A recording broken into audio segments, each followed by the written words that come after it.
Las telecomunicaciones son una infraestructura esencial, aunque muchas veces pasan desapercibidas. Detrás de que ustedes puedan ver este programa en televisión, hacer una llamada o coordinar un incendio, hay una red de infraestructuras que deben funcionar las 24 horas del día. Para conocer cómo se garantiza esa conectividad y cuáles son los retos de un territorio además tan extenso como Castilla y León, está con nosotros Alfonso Álvarez, CEO de Cellnex Iberia, una de las principales compañías de infraestructuras de telecomunicaciones de Europa. ¿Qué tal? Muy buenas noches. ¿Qué tal? Muchas gracias por la invitación. Lo primero, ¿qué hace Cellnex? ¿Cuál es su trabajo?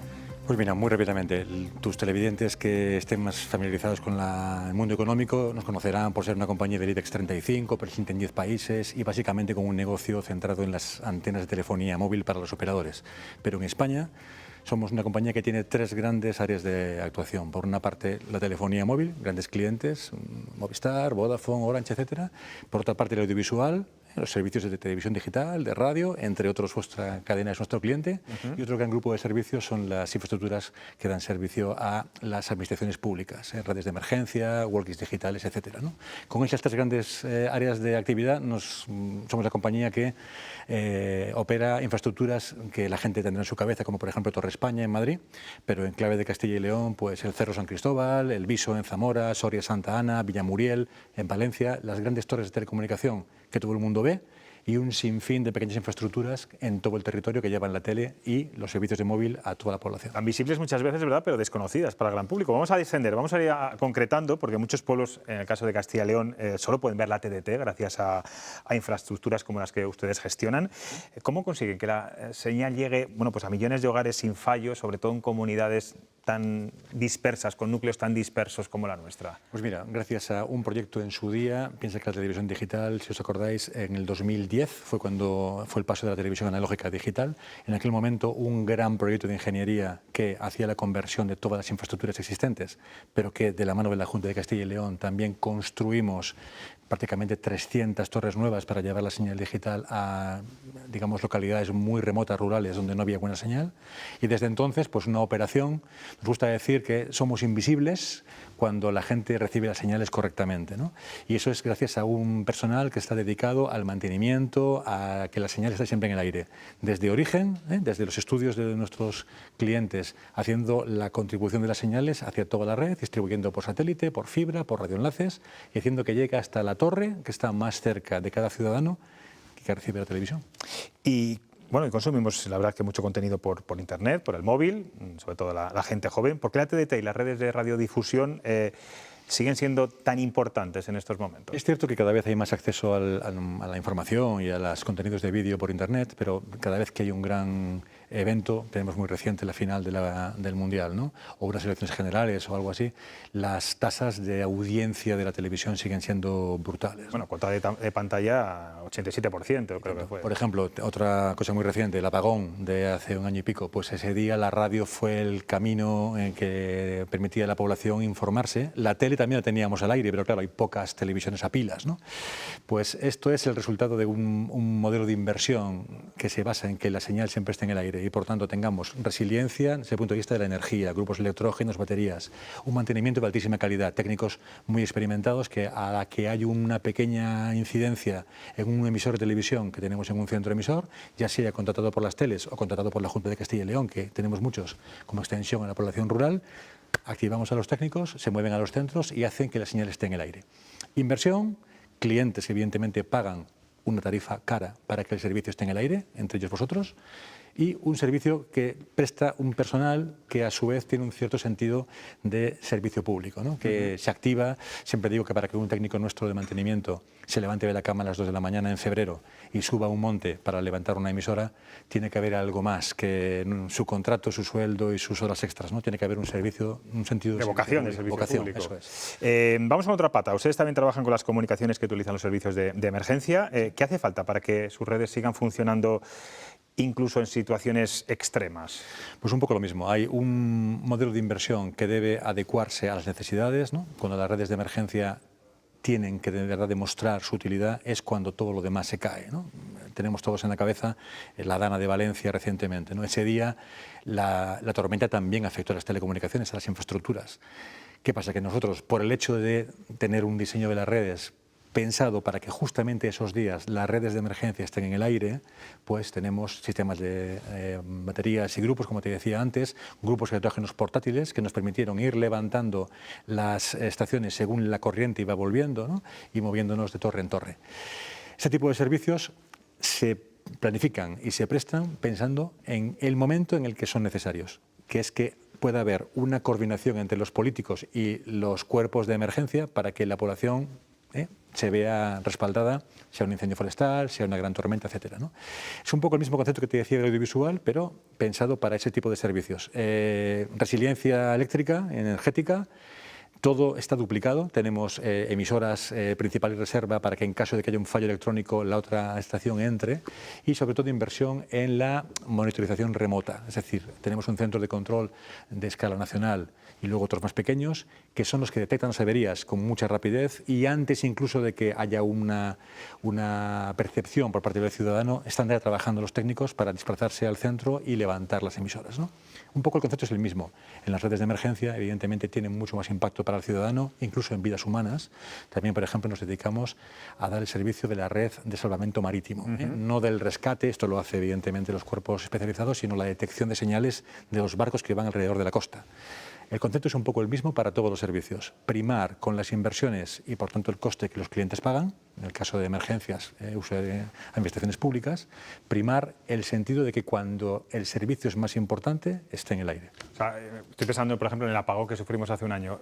Tan importante es la cobertura como la resistencia, ¿no?, de las propias infraestructuras de telecomunicación. De hecho, fíjate que a partir del apagón, el Gobierno está a punto de aprobar un Real Decreto que saldrá hacia finales de año, después de un periodo de consulta al sector, que va a obligar a los operadores de telefonía móvil, que fue un poco lo que el ciudadano o ciudadana percibió como que se apagaba más rápidamente, ¿no?, para que tengan baterías de al menos 4 horas en los centros que den cobertura hasta el 75% de la población, ¿vale? Es decir, hay ya una percepción de que la telefonía móvil es un elemento fundamental para la economía.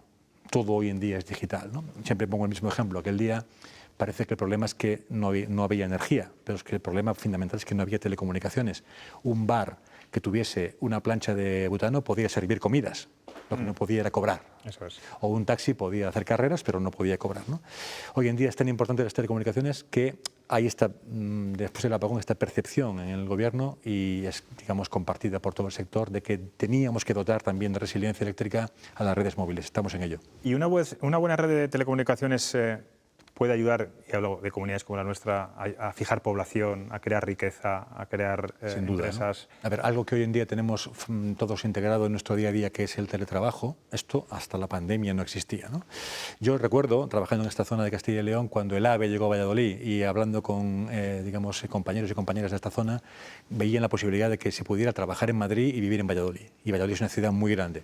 Hoy en día, con las telecomunicaciones, es posible que la población más rural incluso se pueda ligar a su territorio, de manera que puedas trabajar con un cierto número de horas en casa con teletrabajo y a lo mejor desplazarte un par de días, ¿no? Pues esto sin telecomunicaciones sería imposible. Redes fijas, fibra óptica, etcétera, y redes móviles. Hoy en día sin telecomunicaciones la población del rural tendría mucho más difícil poder quedarse de donde es, quedarse en su zona de influencia. Y yo creo que estamos poco a poco con la inversión de todas las compañías, operadores, infraestructuras, haciendo posible que el rural tenga más oportunidades. Eso, para conciliar la vida laboral y familiar, ha venido muy bien.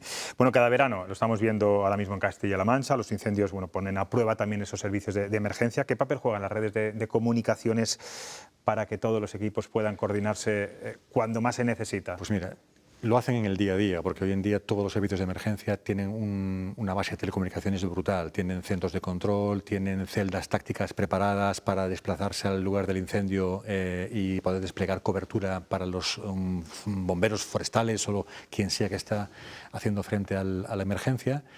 Es una labor de planificar durante todo el año, de manera que tengas vías de transporte terrestre, satélite, etcétera, para poder desplazarte a esas ubicaciones donde hay un problema y en muy pocos minutos desplegar una cobertura temporal que permita a los técnicos que están, en este caso, apagando el incendio, podría ser otro tipo de catástrofe, operar y comunicarse, pero a su vez aseguran la cadena de mando, aseguran la información que llega a los medios, pero también que llega a responsables políticos para la toma de decisiones, ¿no? Por ejemplo, pedir ayuda a otro Estado, a otro país, o que la UME pueda actuar. Hoy en día, sin telecomunicaciones, las emergencias serían un mundo que no querríamos ver, ¿eh? Hay unas telecomunicaciones que están asegurando que cada día la supervisión remota, la supervisión en el momento, ahí en la zona del incendio, y las comunicaciones entre los operarios, entre los usuarios, estén aseguradas, haya o no otras redes. Muchas veces cuando hay un incendio, nos ha pasado a nosotros en algún caso, afecta a las torres, afecta a las infraestructuras y muchas veces se cae. Y si no es la torre nuestra, muchas veces es la línea eléctrica y te quedas sin energía. Poder llegar en un camión, desplegar una cobertura temporal y asegurar la cobertura de los terminales de los bomberos, vuelvo al ejemplo, en este caso, es fundamental. Luego hay infraestructura que se ve, camiones, etcétera, y la que no se ve, que son antenas, emisoras, y estamos preparados para ello. Y claro, sin infraestructuras de telecomunicaciones, la inteligencia artificial, ¿dónde estaría? Pues es un eje de crecimiento muy importante. Nosotros siempre hacemos este análisis. Como compañía de infraestructura, la IA nos permite ser más eficientes, ¿no? Nosotros podemos, nuestros mantenimientos, nuestro personal, nuestros operativos, hacerlos de manera más eficiente con la ayuda de la IA. Somos un usuario. Pero por otro lado, la IA va a aumentar el número de consultas a las redes móviles, ¿eh? El tráfico va a crecer todavía más. Y por tanto también es un factor generador de negocio para nosotros. Se necesitan mutuamente. Se necesitan. La IA va a hacer que el tráfico de las redes móviles aumente. Y eso va a hacer que nuestros operadores, nuestros clientes, nos pidan a nosotros más infraestructura. La básica, la que pensamos todos, es antenas, ¿no? Pero también nos van a pedir, antenas me refiero de cobertura normal de las redes, pero piensa, por ejemplo, en lo que la IA supone en un partido de fútbol del Valladolid en Zorrilla, por ejemplo. Supone que haya muchísimo más tráfico en los momentos en los que hay una consulta de una estadística o un vídeo que la gente está grabando y enviando, o en el descanso, que es el pico de tráfico. Este tipo de grandes recintos son también un área de negocio importante para nosotros, porque la infraestructura hay que reforzarla para que los operadores puedan prestar servicio a sus clientes, ¿no? La IA va a cambiar nuestra vida de muchas maneras. ¿Y el futuro de las telecomunicaciones va por ahí? Sí. Está ahí, ¿no? Sí. Digamos que las redes fijas y móviles son ya convergentes, ¿eh? Hoy en día cualquier operador de telecomunicación, cliente nuestro, tiene red fija, red móvil y va a seguir invirtiendo en cobertura de interiores, en lo que llamamos la densificación. Piensa, por ejemplo, en el centro de Valladolid o el centro de Burgos, una ciudad grande, en una zona en la que pueda haber una concentración, por ejemplo, de zona de copas, ¿eh? Pues hay un montón de teléfonos que están en una misma zona intentando navegar y consultando información. Eso pasa, sí, sí. Pues esto lo llamamos densificación. Las redes móviles no consiguen dar, a lo mejor sí la cobertura, pero no la capilaridad, la velocidad de navegación que el usuario reclama, ¿no? Y eso significa que tengamos que usar, por ejemplo, la infraestructura urbana, farolas, semáforos, paradas de autobús, para desplegar lo que llamamos las small cells, una cobertura, digamos, de poca potencia, de poca extensión de territorio, pero alcance, con mucha calidad, mucha calidad.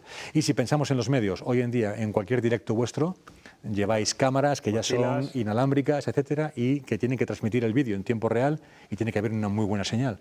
Luego, cualquier cosa que pensemos, las telecomunicaciones están ahí. Pues Alfonso Álvarez, sigan trabajando así, porque también de nosotros, de su éxito, depende que estemos nosotros aquí y que se siga viendo la televisión con la calidad con la que se ve. Con placer, y ya decía que sois un cliente importante, o sea que con doble orgullo. Pero muchas gracias por estar en Cuestión de Prioridades en Castilla y León Televisión. Muchísimas gracias a vosotros. Gracias.